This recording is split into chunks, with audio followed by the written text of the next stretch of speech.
بسم اللہ والصلاة والسلام علی رسول اللہ وعلی آلہ وصحبہ ومن والاه. حدیث کا مجموعہ بلوغ المرام من الادلة الاحکام الشرعیہ، کتاب الصلاة، باب المساجد. باب المساجد، مساجد کے متعلقہ مسائل. باب المساجد میں مساجد کے متعلقہ مسائل انشاءاللہ بحث کی جائے گی. وعن عائشة رضی اللہ عنہا قالت امر رسول اللہ صلی اللہ علیہ وسلم ببناء المساجد في الدور وعن تنزف وتطيب. رواه احمد وابو داود والترمذي وصحح ارساله.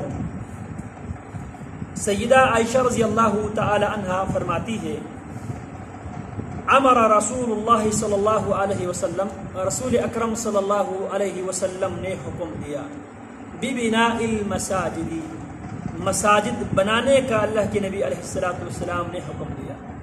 فی الدور، دور کا دو معنی کیا گیا ہے. ایک معنی ہے فی الدور، دیہاتوں میں، دیہات میں مسجد بنانے کا نبی علیہ السلام نے حکم دیا. ایک معنی فی الدور، دارن کے جمع، گھروں میں ایک جگہ نماز کے لیے مختص کرنے کا حکم دیا.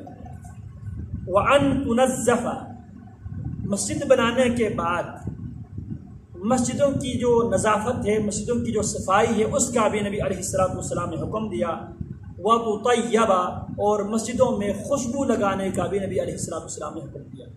اور یہ حکم اللہ رب العالمین نے جناب ابراہیم اور اسماعیل علیہم السلام کو اللہ رب العالمین نے قرآن مجید میں حکم دیا ہے ان طہر بیتی للطائفین والآکفین والرکع السجود وعہدنا الی ابراہیم و اسماعیل.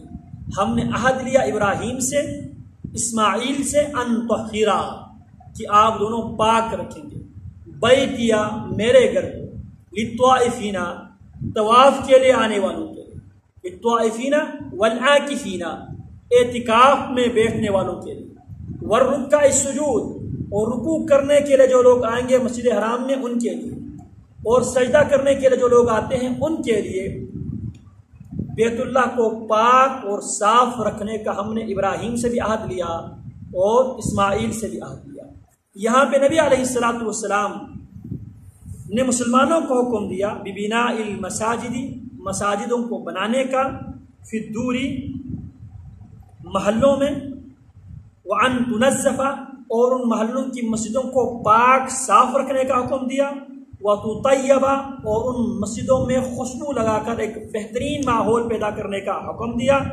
رواہ احمد، اس حدیث کو امام احمد نے مسند احمد میں، وابو داود، اور امام ابو داود نے سنن ابی داود میں، والترمذی، اور امام ترمذی نے جامع ترمذی نے، وصحح ارسالہ، اور امام ترمذی نے اس کو صحیح قرار دیا. یہ حدیث کیا ہے؟ مرسل حدیث ہے. تو محلے میں مسجد بنانے کی اس حدیث میں ترغیب نبی علیہ السلام نے دی ہے. اور اس مسجد کو بنانے کے بعد مسجد کو پاک صاف رکھنے کی نبی علیہ السلام نے حکم دی ہے، اور مسجد کے اندر اچھی خوشبو لگانے کا نبی علیہ السلام نے حکم دیا ہے. مسجد کے مسائل میں سے پہلا مسئلہ مسجد بنانے کی ترغیب، پھر بنانے کے بعد مسجد کو صاف رکھنے کی ترغیب، صاف رکھنے کے بعد اس میں خوشبو لگا کے معطر بنانے کی ترغیب.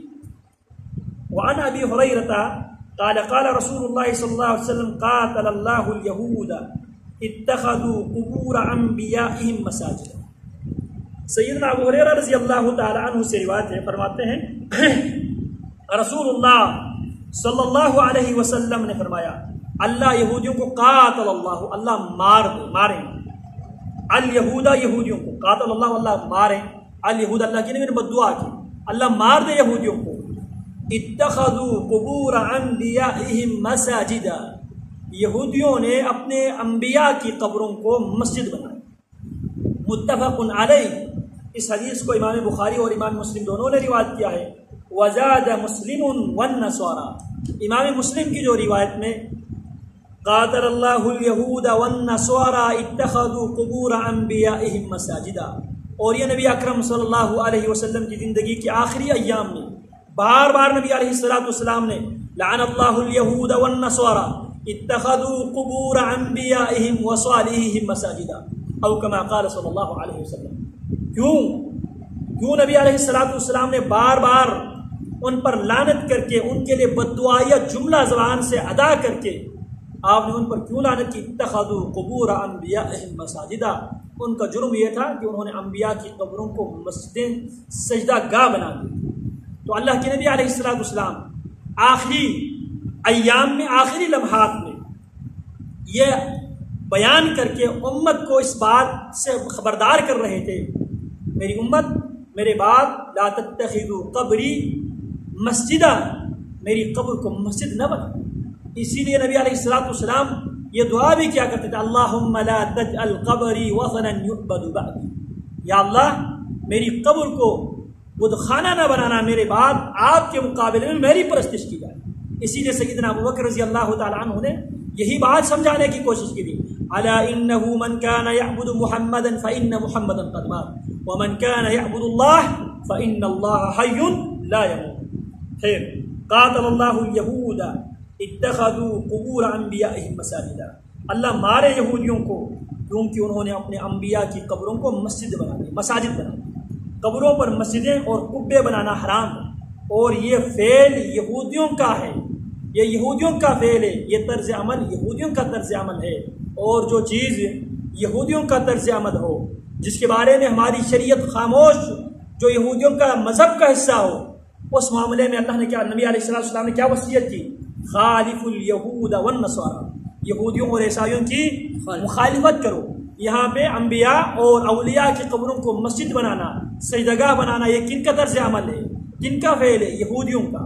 اور اللہ کے نبی نے خالف الیہود والنصارى، یہودیوں اور عیسائیوں کی مخالفت کرو۔ من تشبہ بقوم فہو منہم، جو کسی قوم سے مشابہت اختیار کرتا ہے وہ انہی میں شمار کیا جائے گا۔